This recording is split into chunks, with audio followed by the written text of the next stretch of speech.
கர்த்தருடைய பரிசு நாமத்திற்கு ஸ்தோத்திரம் உண்டாவதாக. இன்றைய ஜீவ வார்த்தை நிகழ்ச்சியை கேட்டுக்கொண்டிருக்கும் அனைவரையும் கர்த்தருடைய பரிசு நாமத்தினால் வாழ்த்துகிறேன், ஆசீர்வதிக்கிறேன். இன்றைய தின தியானத்திற்கு தேவன் கொடுத்த வேத பகுதி அது ஏசாயா தீர்க்கதரிசியின் புஸ்தகம், அதில் 63ஆம் அதிகாரம், அதில் 4ஆம் வசனம். ஏசாயா 63:4. நீதியை சரிக்கட்டும் நாள் என் மனதில் இருந்தது, என்னுடையவர்களை மீட்கும் வருஷம் வந்தது. இதை கேட்டுக்கொண்டிருக்கும் தேவ பிள்ளைகளே, என்னுடையவர்களை மீட்கும் வருஷம் இது, வருஷம் வந்தது அப்படின்னு தேவன் உங்கள்கிட்ட சொல்ல ஆவலுடன் இருக்கிறார்.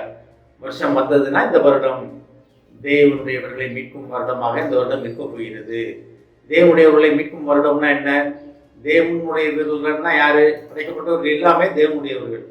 ஆனா அந்த அழைப்பின் நோக்கத்தை, தேவன் என்னை அழைத்திருக்கிறான்ற அந்த நோக்கத்தை புரிந்து கொண்டவங்க தேவனுடைய பிள்ளைகளாக நம்ம மாறி பிடிக்கிறோம். அதான் யோவான் 1:12 சொல்லப்படுகிறது. நாள் விசுவாசம் உள்ளவர்களாய் அவரை ஏற்றுக்கொண்டவர்கள் எத்தனை பேர்களோ அத்தனை பேர்களும் அவரோட பிள்ளைகளாக இருக்கும்படி அதிகாரம் கொடுத்தார் அப்படின்னு பார்க்குறோம். அப்போ நம்மெல்லாம் விசுவாசத்தின் மூலமாக அவரை ஏற்றுக்கொண்ட அந்த விசுவாசத்தின் மூலமாக தேவனுடைய பிள்ளைகளாக இருக்கிறோம். அப்போ நம்ம மீட்கப்படும் வருடம் இது. நம்ம பழைய காலங்களிலிருந்து, பழைய வாழ்க்கையிலிருந்து, பழைய போராட்டங்களிலிருந்து, பழைய நோய்களிலிருந்து, பழைய கடன் பிரச்சனைகள், உடல்நல குறைவுள்ள எதுவாக இருந்தாலும் பரவாயில்ல, அதிலிருந்து நம்ம மீட்கப்பட போகிறோம். ஆனால் தான் சொல்றாரு, என்னுடையவர்களை மீட்கும் வருடம் இது. அப்போ இந்த வருடம் நமக்கு புதிய நன்மை, புதிய கிருபை சகலமும் பார்க்க போகிற ஒரு வருடமாக இருக்க போகிறது. ஒரே ஒரு காரியம் நம்ம செய்யணும். தேவனை விசுவாசிக்கிறோமா? முழு மனதுடன் விசுவாசிக்கிறோமா? அழைத்து போகிறது, வரது, பயிர் முடிக்கிற எல்லாமே சரி. ஆனால் விசுவாசம் எங்கே இருக்கிறது? உண்மையிலே விசுவாசிக்கிறோமா? இல்லை அழைத்து பாட்டி தேவனை நடத்துவார், வேதம் படிக்காட்டி தேவன் என்னையை தண்டிச்சிருவார், ஜெபம் முன்னாட்டி தேவன் என்னையை தண்டிப்பார், அந்த பயத்தில் இருக்குவோமா? இல்லை என்னால் இன்னைக்கு போக முடியல, சரி, ஆனால் தேவன் என்னை தண்டிக்க மாட்டார், ஏன்னா தேவனுடைய பிள்ளை நான் அப்படின்ற ஐக்கியத்துக்குள்ளே வரோமா? நம்ம ஆலயம் போக வேண்டியது உண்மைதான், வேதம் வாசிக்க வேண்டியது உண்மைதான். ஆனால் ஒரு சில நேரங்களில் போக முடியாது. ஒரு சில நேரம் உடல் நல குறைவாக இருக்கும், படுத்த படுக்கையாக இருக்கும், படுத்த படுக்கையில் இருக்கவங்களால் போக முடியாது, வயதானவங்களால் போக முடியாது, வேதம் வாசிக்க முடியாது, ஜெபம் பண்ணுறது கூட கஷ்டமாக இருக்கும். ஆனால் தேவன் அவங்களை கைவிட்டு வர கிடையாது. ஏன்னா அவர்கள் எல்லாமே தேவனுடையவர்கள். அந்த விசுவாசத்தை நம்ம, ஆண்டவரே எனக்கு உடல்நல சரியில்லை ஆண்டவரே, ஆனால் நீர் அறிவீர் ஆண்டவரே அப்படின்னும் போது கர்த்தர் நம்மளை அறிவார், முள்ளும் புறவுமாக நம்மளை அறிந்த தேவன். ஆனால் அழகாக சொல்றாரு, என்னுடையவர்களை மீட்கும் வருடம் வந்தது. அப்போ தேவனுடைய பிள்ளைகளாக உள்ள உங்களை தேவன் மீட்டெடுத்து கொள்ள அவங்களுடன் இருக்கிறார். இந்த வருடத்தில் நீங்கள் எது இதெல்லாம் கைவிட்டு போச்சுன்னு நினச்சிங்களோ, எது இதெல்லாம் என்னால் முடியலன்னு நினச்சிங்களோ, அன்னைத்தையும் ரெட்டிப்பாக வரும் வருடம் இது. ஆனால் தான் அது முந்தின வசந்த பாருங்க, நீதியை சரிக்கட்டும் நாள் மனதில் இருந்தது. அப்போ நீதியை சரிக்கட்டும் நாள், நீதியை சரிக்கட்டும் நாள்னா இன்பம் தான் ஆரம்பிச்சிருந்தது. தேவ நீதியை சரி கட்டுவேன், தேவ நீதியால் உங்களை பாதுகாத்துக் கொள்வேன், தேவ நீதியால் உங்களை போஷிப்பேன்.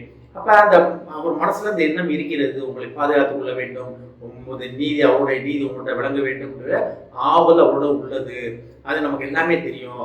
ஆனால் அந்த நாள், அந்த காலம் நிறைவேறும் காலம் இந்த காலமாக இருக்கிறது, இந்த வருடமாக இருக்கிறது. இதை கேட்டுக்கொண்டிருந்த தேவ பிள்ளைகளே, இந்த வருடம் உங்களுக்கு ஒரு புதிய வருடம்.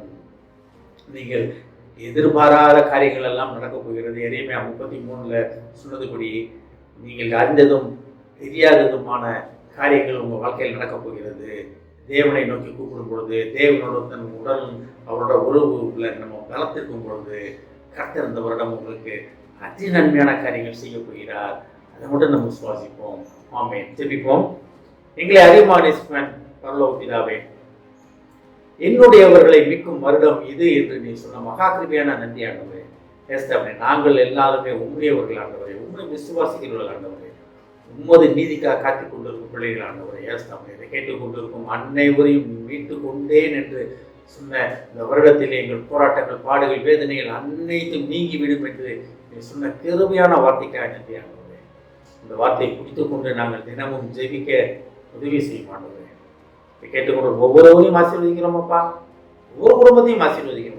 குடும்பத்தில் உள்ள ஒவ்வொருவர் மேலும் உமது நீதியை விளங்கும் நாள் இது, என்னுடைய மீட்கும் வருடம் இது என்பதை நீ சொன்னதை குறித்து கொண்டு அவர்கள் புது மனிதனாக மாற உதவி செய்ய மாட்டேன். புது மனிதனாக, புது சிருஷ்டியாக அவர் மாறுவதற்காக நீர் வந்திருக்கிறீர்கள் ஆண்டவரே. அவர்களை மீட்டெடுத்துக் கொள்ளும் பொழுது தகப்பனை, வீட்டில் உள்ள ஒவ்வொருவரும், வாலிப பிள்ளைகளும் புதிய பிள்ளைகளாக, புதிய மனிதனாக, புதிய சிருஷ்டியாக மாறுவோம் என்பதை அவர் உணர்ந்து உமக்கு நன்றி சொல்லும் பிள்ளைகளாக மாற்றும் ஆண்டவரே. மாற்றியதுக்காக நன்றி ஆண்டவரே. ஆசீர்வதிக்கணும். இயேசுவின் மூலமாய் கேட்கிறேன் நல்ல பிதாவே. ஆமென். கர்த்தர் உங்களை ஆசீர்வதிப்பாராக.